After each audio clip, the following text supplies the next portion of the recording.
Ready? And action.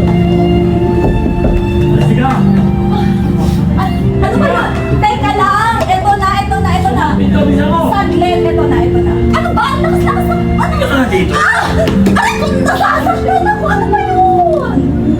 Ano nabalitaan ko? Ha?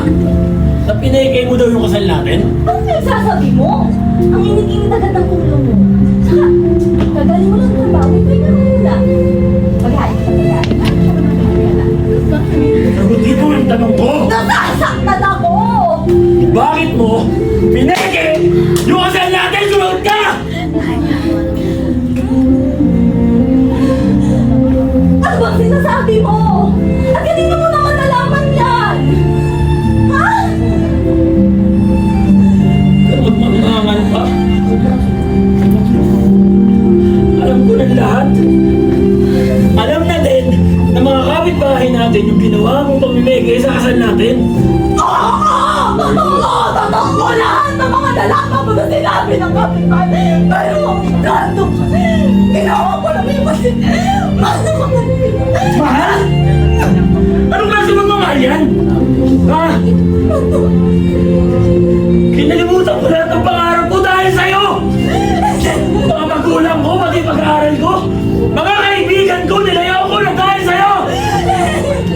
Tapos ito yung lalagdo mo sa akin? Ha? Lalo, madakalit mo. Nagawa ko lang yan kasi yung wala ka sa akin. Nagawa ko lang yan kasi mahal kita. Sinungaling! Ano mo, tinuro mo yung puso ko! Tinapaktapakan mo yung pagkatao ko! Bago nagawa ko lang yan kasi ayoko mapunta ka sa iba. Ayoko. Nanakin.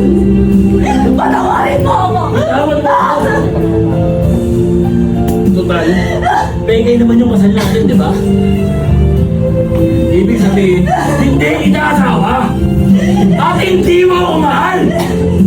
Putang ina mo, bahala ka na dyan! Huwag mo ako iwan. Huwag mo ako iwan.